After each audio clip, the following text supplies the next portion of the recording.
Hola class, how we doing? Happy spring break. I hope we're enjoying our week of less Seton Hall activity. Well, I've been trying to get this chapter out to you guys, so now let's see if I can bang out these questions here. Question number 1. In your opinion, are salespeople born, made, or both? I feel very strongly about this, and I am definitely in the made camp. Now, please allow me to clarify a little bit. While I fully believe that salespeople are made, and salespeople are trained, and salespeople learn, there are some salespeople that start off with some skill sets that they had just as part of their personality that help them along in the process. But this skill set that helps them along in the process that they are born with isn't enough in today's new school selling world to be enough. In the old school world, when there was little to no training, when it was always be closing, then I would agree more with this. But in today's new schooling world, made. Okay. Opportunity for social change. This is the text that's occurring around page 280, 281, 282-ish in our text. Well, not only has the demographics in the United States changed radically over the last 30 plus years, and again, this is a US-based textbook, and most of the data comes from samples from the United States. We are seeing the sales profession mirror more of the demographics at large in the United States, meaning we're seeing particularly more minorities, women, and other ethnicities enter into the sales force.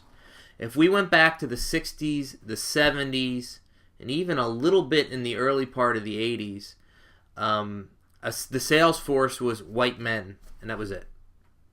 Salespeople were white men, and that was it.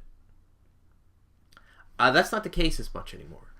So we are seeing changes reflected in the sales force amongst women and amongst minority groups. Now, given the changes at large that's happening within Salesforce, i.e. the changing to a more new school philosophy, a more CRM philosophy, a more consultation, partnering, mentorship, philosophy, where training is much more of a big deal, where they're hiring more salespeople out of college, I think there's more opportunities for minorities to join the sales force because it's less white male, country club, old school selling, must know someone to get the job type mentality. The book states that managers should hire people who are similar to those the person will call on, and then goes on to discuss why this is not a great idea. What are your thoughts? Well, I'm more into this camp. I believe in diversity. I believe in pulling people from a variety of backgrounds, ethnicities, colleges, etc., etc., etc.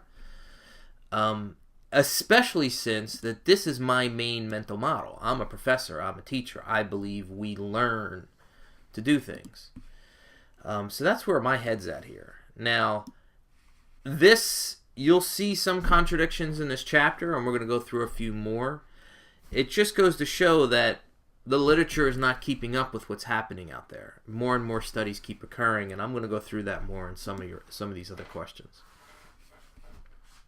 Question. The sales states that although there's little empirical evidence on the topic, increasingly minority salespeople are sales leaders. Well, the text explicitly uses the word anecdotal, meaning there hasn't been an explicit empirical examination on this topic. Anecdotal means if we go into Fortune 500 companies, we will see minority salespeople who are doing really, really well. That's what really the book is trying to say here. I don't think the book is trying to say that minority salespeople are better than, or certain ethnicities are better than others. I think it's just saying that, even in today's world, CRM world, that yes, other people can succeed other than white males. I think that's what they're trying to get at. Persuasiveness falls under the personality characteristics that a sales managers look for when selecting new salespeople. Can persuasiveness be taught? Or you must inherit some personality traits? Well, I'm going to stay on this theme of made, and I feel very strongly about this, so much so that my online MBA course this summer is the science of persuasion. So yes, I believe it should be taught, and I believe this is by far. I've recommended this book a few times this semester. I'm happy to recommend it every time this topic comes up. This is a spectacular book. Yes, we will be using it this summer.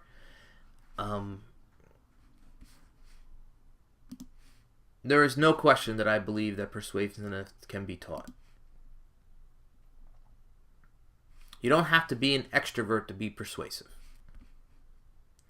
There is no mention of nonverbal or body language as a desired trait. I agree with you. The text, this chapter, did not do a good job on this area. And if you go into my blog and you look up nonverbal, there's at least 3, 4, 5 posts on this because I believe it's very, very valuable in today's world. So much so that more than 93% of all communication that we exhibit is nonverbal. And yes, you are trained in the art of nonverbal. Actually, I would say more of a science than art. How can, if you really want to do a deep dive into nonverbal, you shoot me an email and I'll send you a whole bunch of references. An article or two from the New Yorker. How has persuasive selling characteristics evolved as more sales are executed via the internet? Well, in the past, old school selling, it really needed to be done face to face because so much of it was technique, presentation, trickery, and you almost needed to have the person in the room. In today's world, when we're more about solving problems, we might be able to solve more problems if we do some of them asynchronously via the internet versus synchronously, which is only face-to-face can do. I think the internet has given us more tools to be able to juggle multiple relationships better than anything we've had in the past. Something like a LinkedIn or a Salesforce can help you with these things. How would you measure enthusiasm of an applicant? Is it teachable? We can measure it on multiple dimensions. First, I'll go to this, and I'll continue my theme. Is it teachable? Yes. Go to Disney World, and you could be there for an entire week, and you can interact with 100 to 120 different Disney employees throughout a given day in the hotel, on the monorail, in the restaurants, in the theme parks, watching a show. Do these individuals have enthusiasm? Yes. Could you go an entire day without running into a dud of an individual? Yes. It is teachable. They're cast members. They play a role. It is teachable. You can teach enthusiasm based on feedback from employees, from feedback of coworkers, 360 degree, feedback from customers. Enthusiasm is someone going the extra mile. Enthusiasm is having a positive characteristic or a positive outlook. My glass is always half full. There's multiple measures for stuff like this. It's probably not under the term of enthusiasm, but yes, we can tap this construct. If the type of sales position indicates that some traits are more relevant than others, does an employer intuitively hire the same person over and over again? It's rare that they hire the same person over and over again. I think that's less of a case. But what I think is more important, that the training is very consistent over time. So that the culture and the norms of the behavior of what's expected, like Disney again, we'll go back to Disney, is the same for everyone that come in, regardless of the traits that they have, which ones are strong or which ones are weaker. They know culturally, they know via training what is expected of them and what is going the extra mile. What is the different challenges men and women What is the different challenge when male and female salespeople are seeking their sales career? Well, there's a lot more in the literature about the male than the female.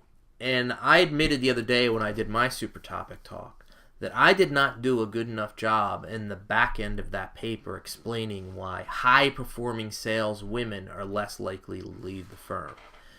There was a comment or two that I did not investigate yet. For instance, if a high-performing male salesperson gets a huge job promotion and it means moving the family to Buffalo, what is the likelihood the family's going to move to Buffalo?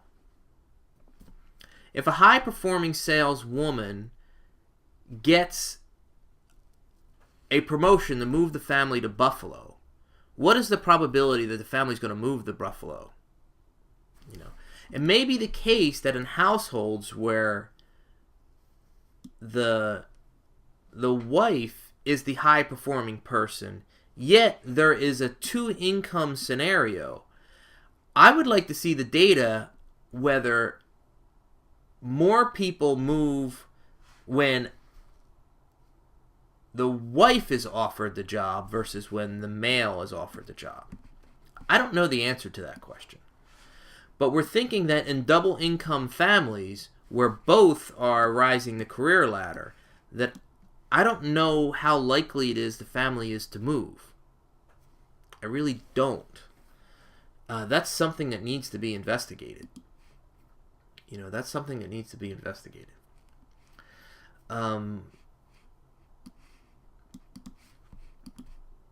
Question. On page 287, the second paragraph.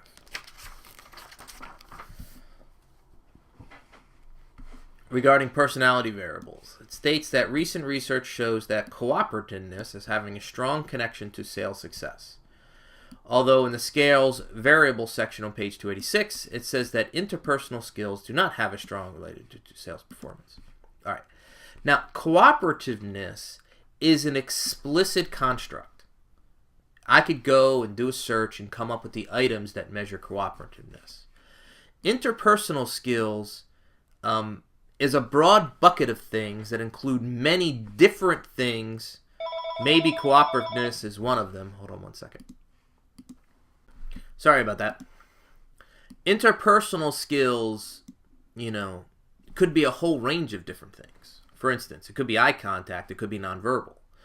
So the studies have to tease this out more specifically to be able to do a direct comparison for one versus the other. Please, I don't think they're referring to the same thing, is basically what I'm getting to. The text indicates that past sales experience is not a significant determinant predictor of future sales performance. Sales experience is a very big deal, and people with more sales experience tend to do better than others.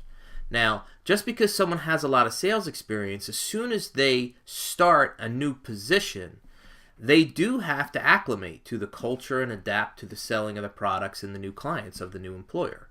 That's why we've said in either previous videos or previous meetings that just because someone was an all-star somewhere else, it still may take them 3 to 6 months to ramp up, and they're probably not going to hit their stride until that 6 to 18 month window. It is transferable to a certain extent, but it's not 100% transferable.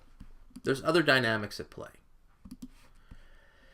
The chapter advises that sales managers establish criteria by which a candidate for a certain sales position to be evaluated, to the best that they possibly can. These criteria consider the tasks of the job, personality traits, the ability that will be needed for the salesperson. In the process of making these criteria, is the type of compensation also simultaneously determined during this process? That's a good question, and I bet you for some firms that is the case. Because It could be the sales manager for that year is rewarding something specifically, therefore a bonus. Like for instance, maybe this year the firm is much more interested in retaining customers than they've ever been in the past. So the percentage of customer defections might be more rewarded this year than previous years. You know, is compensation determined separately, such as on an individual basis? Now, there are some firms that compensation is fixed from HR and it's a function of corporate policy. But I think in most cases, though, the sales manager explicitly determines not only the hiring and the promotion of individuals, but also the compensation. They have a very strong input into overall pay, particularly not the base part, but the bonus part and the commission part. Okay. I hope this was helpful. If you have any explicit questions, shoot me an email. I will see you guys very soon towards the end of this month. Thanks.